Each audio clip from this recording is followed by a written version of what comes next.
What? Oh my God, bro. This shit, baby.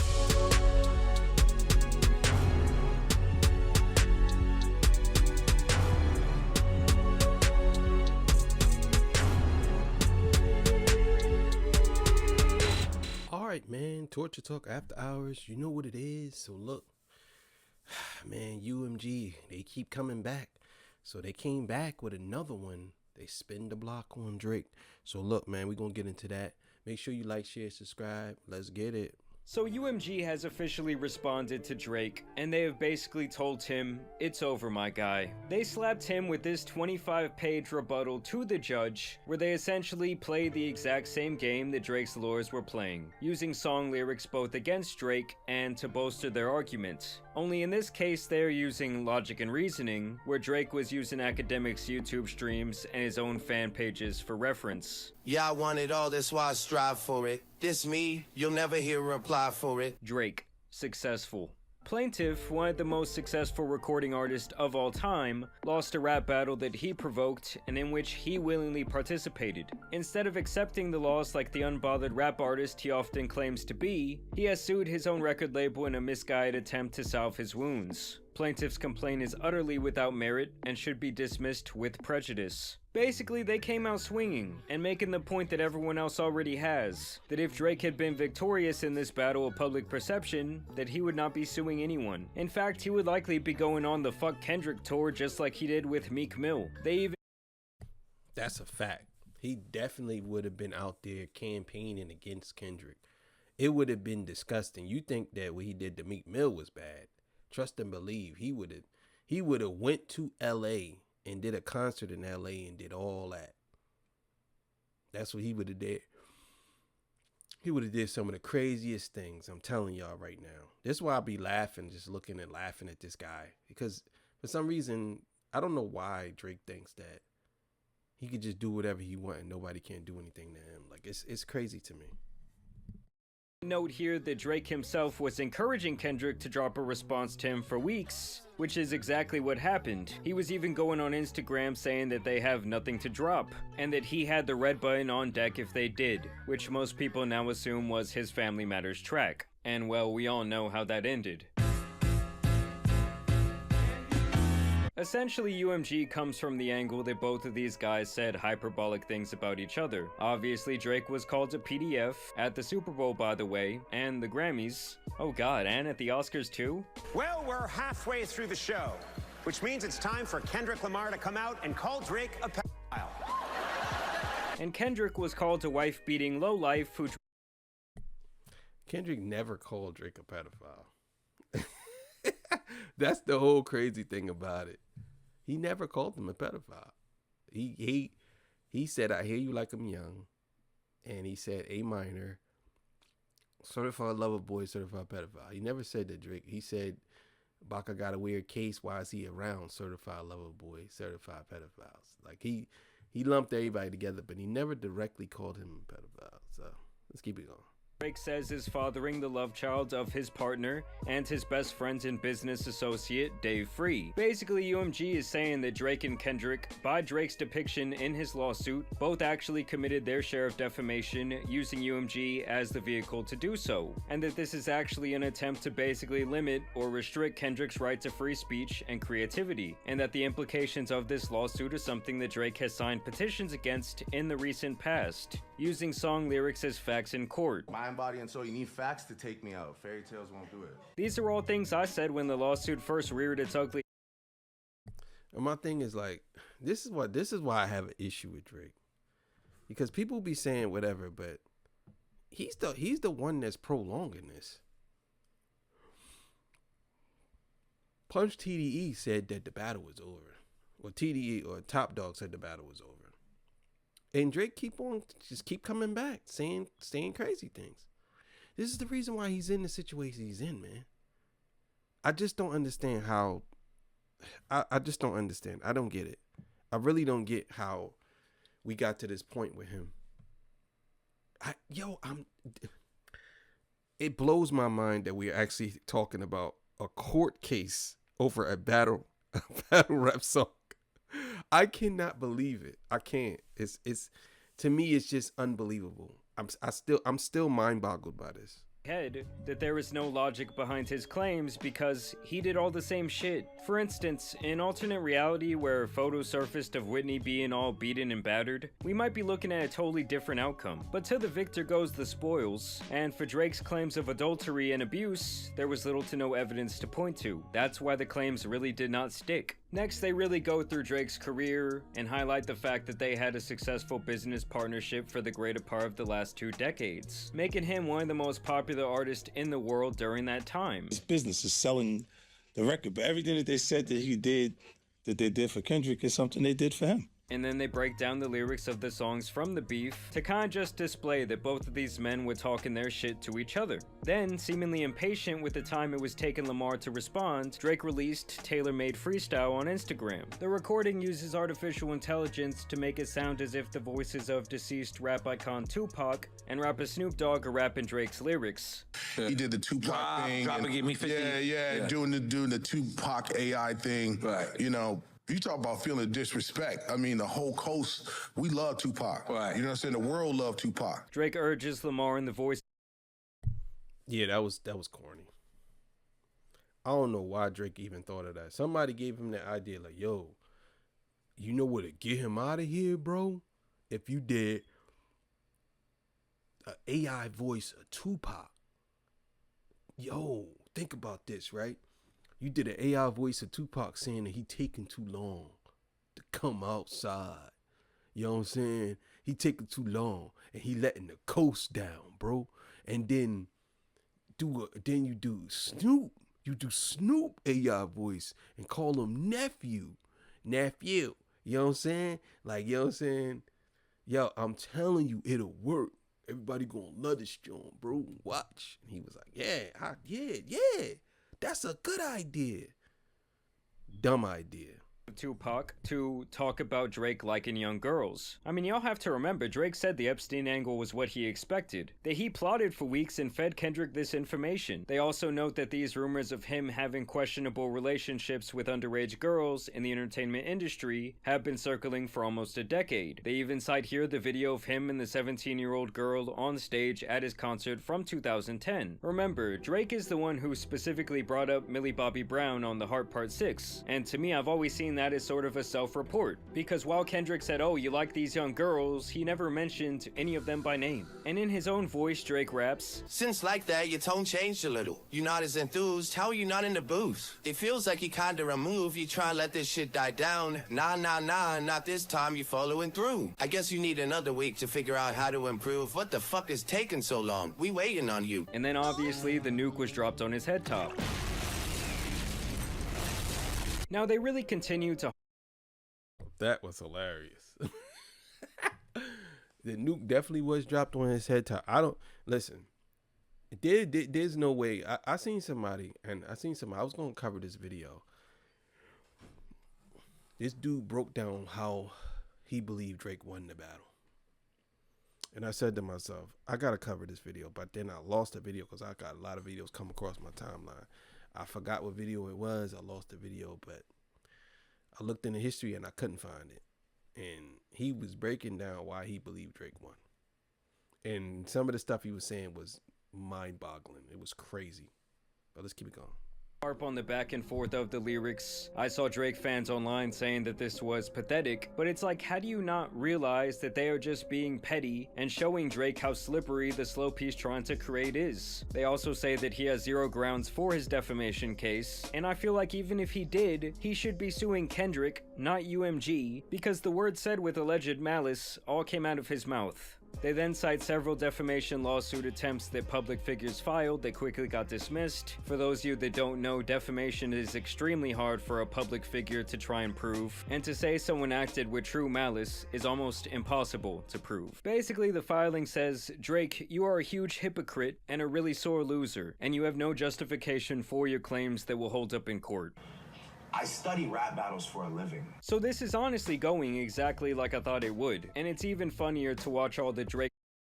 That is funny. I study rap battles for a living. I study rap battles for a living. All right, Dougie. Oh my God. dick riders crash out on Twitter. It has been damn near a year since this all started, and they have fought tooth and nail every single day trying to twist and turn the narrative in their favor. Embarrassing. Obviously, Drake's not fucking banging underage girls. He can get any girl he wants. Yeah. In my opinion, like, I think Drake won that beef. Drake revived Kendrick's career. 100%. Yeah, come on. I mean, It's really like Kendrick did Bro, I can't. Listen, there's a couple of dudes I can't stand. Aiden Ross is one of them guys, bro. I cannot stand that dude. He has no logic. You know the crazy thing is, I don't understand how some of these dudes become so popular. I really don't. Because a lot of these dudes are stupid. I don't know. They don't have, maybe they're intelligent when it comes to using the internet or whatever. But common sense wise, they're so stupid. They say some of the dumbest things. Aiden Ross says some of the craziest things I ever heard. Yo, he literally sniffed Andrew Tate's seat, bro, when Andrew Tate got up. He didn't know he was being taped, and he sniffed his chair, bro. That automatically disqualifies you from anything, in my opinion. You sniffing another man's chair? You are 100% a weirdo, bro. Oh my God. damage to some of these fools. Like they're out here hiding his albums at the store.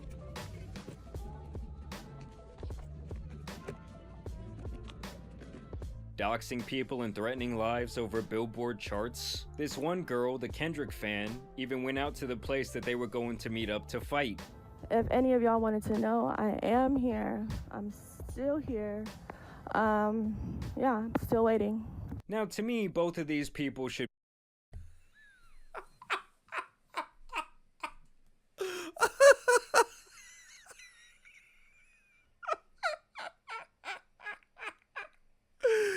Yo, you went to fight?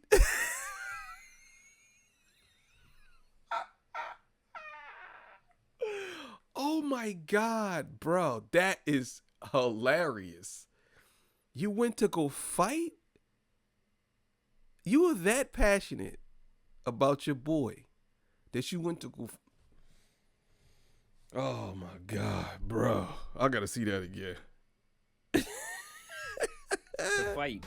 If any of y'all wanted to know, Doxing people and threatening lives over Billboard charts. This one girl, the Kendrick fan, even went out to the place that they were going to meet up to fight.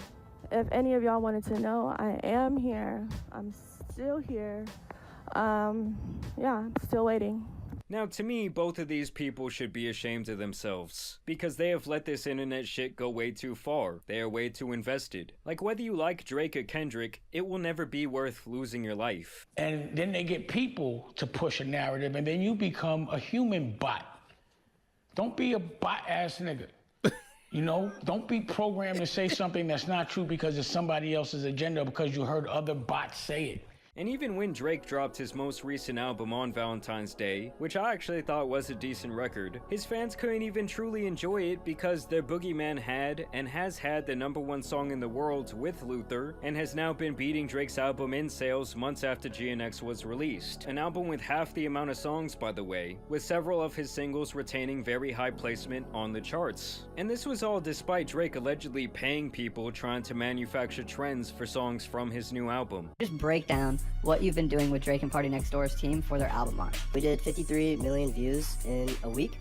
His album went #1 in 7 days. They gave us a budget to pay out their audience, pay out clippers and UGC creators to just make content like around the album, anything related. So we're paying 70 cents per 1,000 views for UGC creators to make like videos reacting to it, lip syncing, dancing. And you guys basically created like the Nokia trend. Yeah, it's cooking right now. I can't escape it.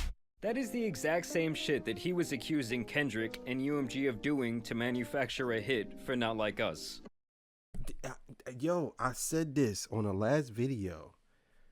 You doing the same exact thing, but you out here trying to, bro. I never seen nothing like this. Yo, this is crazy.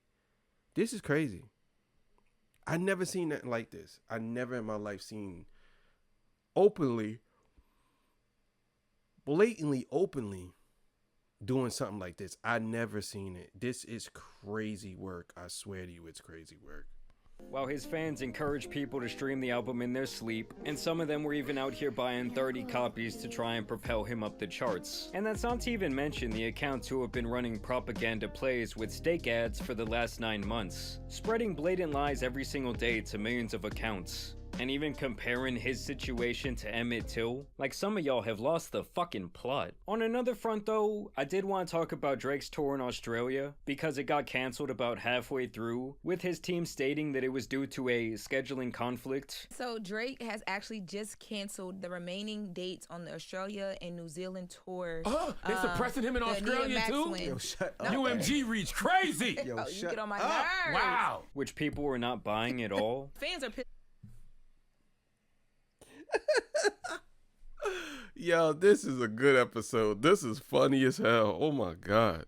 Off because they have all these shows now that are canceled, and they're trying to figure out what is happening, because the reason that was given was just scheduling conflict, and people are like, that makes no sense. What is a scheduling conflict? This is supposed to be a tour. Y'all supposed to have it together. They're like, he's not committed to his fans. They think that there's something underlying here. There's something really, really wrong. I don't know how oversight like that happens though on a tour this big. Exactly. And since he stopped the shows, he has made non-stop public appearances. So it seems that the schedule was pretty cleared up all along. This cancellation led to many people assuming the tour was not selling as well as he thought it would. And even looking at some of these videos, the crowd looks much weaker than what you would expect.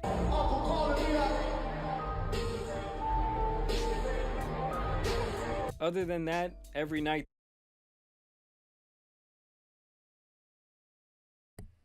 this can't be real. Yo, this can't be real. This can't be real. Oh my god, bro. What? Oh my god. This shit basically turns into a charity case with people begging Drake for money. And of course he had to go on yet another rant on the fakeness of the entertainment industry, crying about everyone who decided to turn their back on him in what he describes as his weakest moment. For my family, for my friends, for all my collaborators, all the producers, all the other artists that I work with, the ones that didn't turn pussy, I mean the ones that still real, you know. So Drake clearly is still out to self-victimize himself, and the dude is still extremely hurt. Like at the end of the day, Drake's reputation, fame, and status almost seemed more important to him than the actual money, and now a lot of that has obviously been stripped away. I mean, just looking at that moment from the Oscars, it was the most talked about thing of the night. In terms of the petition he had filed against iHeartRadio, trying to see the payola discovery, they have come to a resolution with iHeart saying, in exchange for documents that showed iHeart did nothing wrong, Drake agreed to drop his petition. No payments were made by either one of us. Remember that Drake's stance was that iHeart had received illegal payments, aka payola, from UMG to boost the radio play of the #1 song in the world. This was settled by a judge with prejudice, meaning that Drake cannot go back and try and open this back up. And that is kind of the exact way I see this UMG lawsuit playing out. And I just really can't shake the thought, like, why did you have to do this, Drake? Like, even if he somehow wins, it sets a horrible precedent for rap, freedom of speech, and really all forms of artistic expression that are protected by that. All this guy had to do was take his L on the chin and move on. He has a big enough fan base, and he just dropped a good enough record where the conversation would have begun to move past the beef. In fact, I think people were getting a little bit fatigued of it, seeing the Grammys, seeing the Super Bowl. I think it felt like 100% done, it felt 100% milked. It felt like the moment had kind of passed, but it's like he just keeps extending it. He keeps turning the stove back on only to burn his own hand. But that's true. He keeps on. He won't stop. I'm telling you, even after this lawsuit, everything's over, he gonna continue on. Watch. The way I want to know what you guys think about this latest update down below. I also want to thank you guys for watching today's video, dropping a like and subscribing. But as you guys know, it's been your boy the Tan Superman. Oh yeah, man. It is what it is, man. I'm just saying, bro. At this point, bro, Drake is he's just a total mess. He's a total mess. Thank y'all for joining me. I appreciate y'all. That was funny. That was a good episode. All right, see y'all. Peace. Bye. Make sure y'all like, share, subscribe too, man. Go subscribe to my other channel. You know what I'm saying? See y'all. Peace. Bye.